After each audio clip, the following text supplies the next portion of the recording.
Now, there's a wrinkle on the notion of permutation, which is called a partial permutation, and that simply has to do with the situation where you're going to choose something, and then once you've chosen it, you can't choose it, and you have to choose from the remaining ones for the next thing, etc., just like we do with a permutation, but you're not going to do it all the way to the end.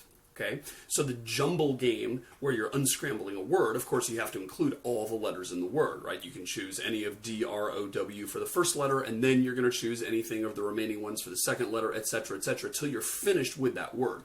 But there are some times when you actually are going to choose some number and then stop. Okay, so like one example is the game of, this is a racial slur if I ever heard one, but there's a variation on poker called Indian poker.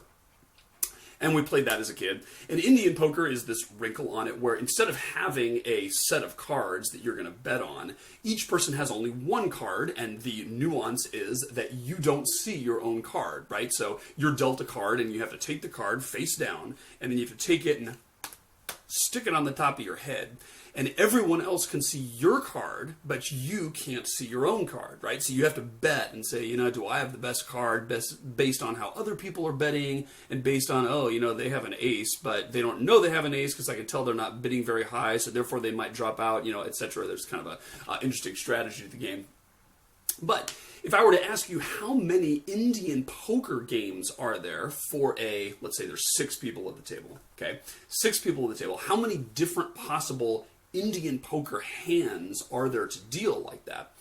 That's similar to the game I asked about how many war games there are, right? I asked the question, how many different possible war games are there? And the answer was 52 factorial, because there's 52 different possible shufflings of the deck. But for Indian poker, the only thing that matters is the first 6 cards. And once I've dealt the first 6 cards and everyone puts them up to see what their card is, then you're done with the deal. And so there isn't any question about, what are the other 46 cards, right? They're irrelevant. All that matters is the first 6. So if we figure out the number of permutations of Indian poker, how many different games are there? Well, the first person can get any one of 52 different cards.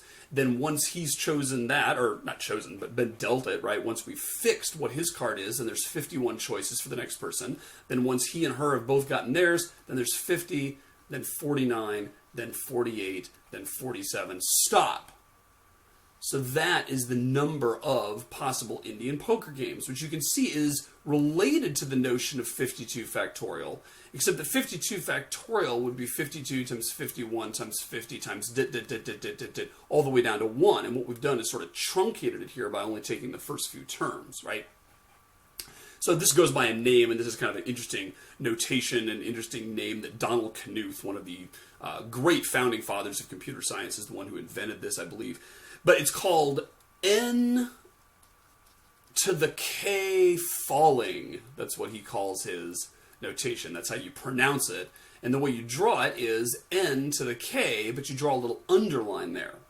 So if you recall, n to the plain old k is going to be n times n times n times n, and you're going to multiply n by itself k times. But Donald Knuth's n to the k falling, which I like because it's a very compact notation, is also k different things multiplied together.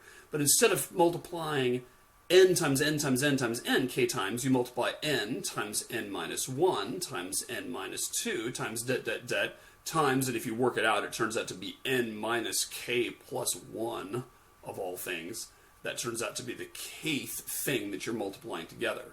So basically, whenever you have n to the k or n to the k falling, you know that you have k different factors in your multiplicative answer. Okay, you're going to be multiplying k things together. The question is, are you multiplying n, just plain old n, by itself k times? That will give you n to the k. Or are you decreasing the thing that you're multiplying every time, right? And this is where we get the Indian poker thing, because the Indian poker answer is going to be 52 to the 6 falling. If I have 6 different people who are playing Indian poker, then there are 52 to the 6 falling different permutations of that. Or I should say partial permutations. And that's going to be 52 times 51 times 50 times 49 times 48 times 47. Stop. We're going to stop when there are 6 different factors there, and that's because 6 is our k. And you can verify that that number 47 right there is in fact 52 minus 6 plus 1. It has to be plus 1 like that to get the answers out, right? So this comes up a lot because we don't always want the complete permutation. Sometimes we're only interested in the first ones, right? Like I said, in the network packet example, right, if we know that our network queue is only 100 long, it's only 100 deep, and anyone who comes after that, we're going to drop their packet, right? So let's say I have 100 line, right? Then I might ask myself the question, what are all the different permutations of these 300 packets that might arrive in that line? And only the first 100 count, because after that they're going to get dropped on the floor, right? So that would be a partial permutation, and the answer to that would be 300 to the 100 falling, which is an astronomically large number, but that would be the answer, right? Another example here, if we look at basketball, so the Capital Athletic Conference basketball tournament, every year, I think I forgot the R in that word, tourney, precedes the NCAA big dance. Around here we call this thing the little dance, right? And there are, at least at the current time, there are 10 teams in the Capital Athletic Conference, including UMW, of course, and Salisbury, and Marymount, and York, and Christopher Newport, a newcomer, and St. Mary's, and Wesley, and Frostburg State, and there's several others, right? There's only 6, however, that make it in the tournament. There's a bracket with 6, and the way they do that is the first 2 teams, or the top 2 seeds, they get a bye, and then the other 4 play each other to reduce down to 2 teams, and they have a final 4 for the little dance, right? And then the winner goes to the big dance, and as well as anyone else who makes it based on the NCAA committee, which sometimes we have 2 or as many as 3 teams from the CIC make the big dance. But the point of this example is to say that if I asked you, how many possible tournament, I keep forgetting that R, tournament brackets are there? Then the answer is going to be a partial permutation.